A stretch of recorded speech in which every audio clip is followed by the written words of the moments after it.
Alrighty, so now we are simply going to look at flip zones that also sweep liquidity. So it's the exact same concept, exact same theory of what we look for with the structure zones that sweep liquidity.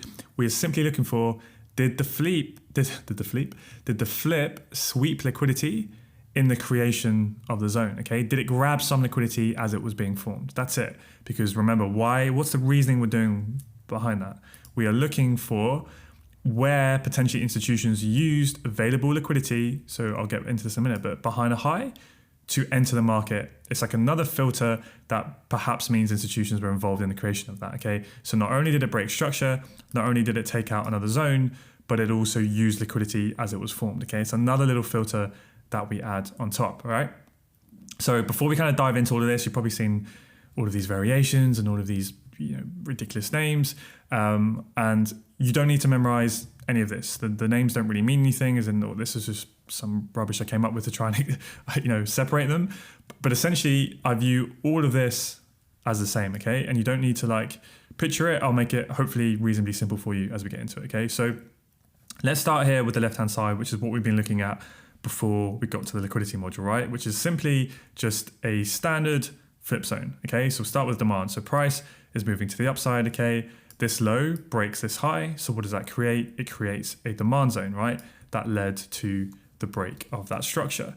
So then if demand, let's get my paintbrush, if demand is going to be able to do its job, right? What should happen? Price should come into the demand zone. It should react. The reaction is key. Obviously price reacts in this instance.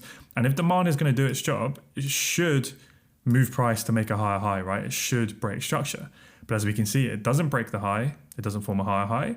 And then price moves to the downside.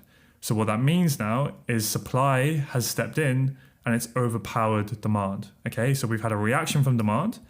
That reaction has failed to do its job. And then price is broken and closed below the reaction.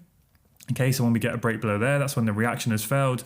But we only get true confirmation that the zone has completely failed when price actually trades through it. Okay, so we get a failed reaction there when price moves below the reaction, but we wait for the actual whole zone to fail, right? And then that's when we get in this case, the shift in structure as well. Okay, so I'll go over it.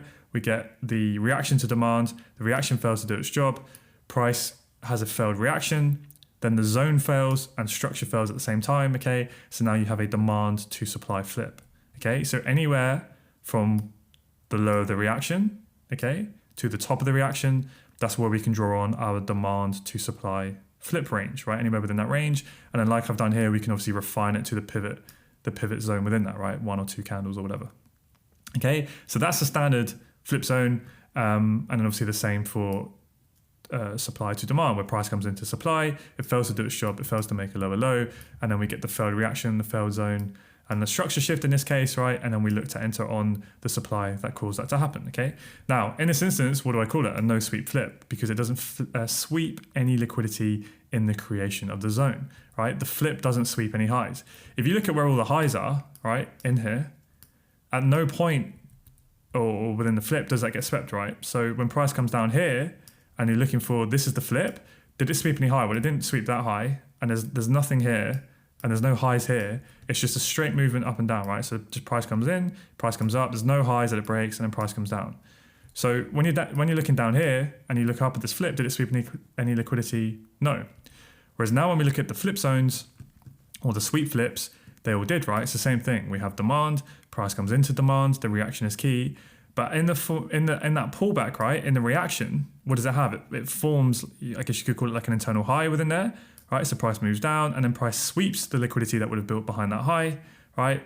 And then we get the movement to the downside, okay? So then when you're looking at this flip here, whether you take the whole range or you just refine it to the pivot like I have here, and you're looking left, what has it done? It's swept the liquidity behind that high, okay? And these are all just variations of that. So this one, basically the same thing. We come into demand, we react, but rather than just one little high, we get some equal highs, right, that build up. So we know there'll be some, double tops, lower time frame traders, whatever, trading that range.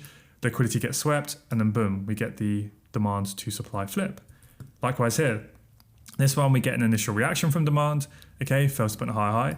Price moves down, but we haven't quite failed the zone yet or broken structure, and then price moves up again. And what does it do? It grabs the liquidity behind the high from the initial reaction, and then we get the movement, okay? So we assume that an institution probably stepped in here to overpower demand and it used the liquidity behind that high from the initial reaction, right? And then last one here, so again, very, very similar. It doesn't really make a difference. It's just a high was swept in the creation of the zone, right? We come in before we react to that demand or the pivot demand, we have a little bit of a pullback. Then we get the reaction from the demand zone we're looking at. And that reaction fails to put in a higher high, right? It fails to do its job, but it sweeps the liquidity behind that little high there, right? Institution steps in, use the liquidity behind that high to overpower demand and break structure. And that's it. And now we have another sort of variation of, and there's probably other variations, right? These are just kind of the few obvious ones. But all that matters is when you're at this point here, okay, and you're looking at a flip, what you're doing, you're just looking at, okay, there's your supply zone, it flipped demand and broke structure. So I'm going to get short. You're going to be doing it at the exact same point here.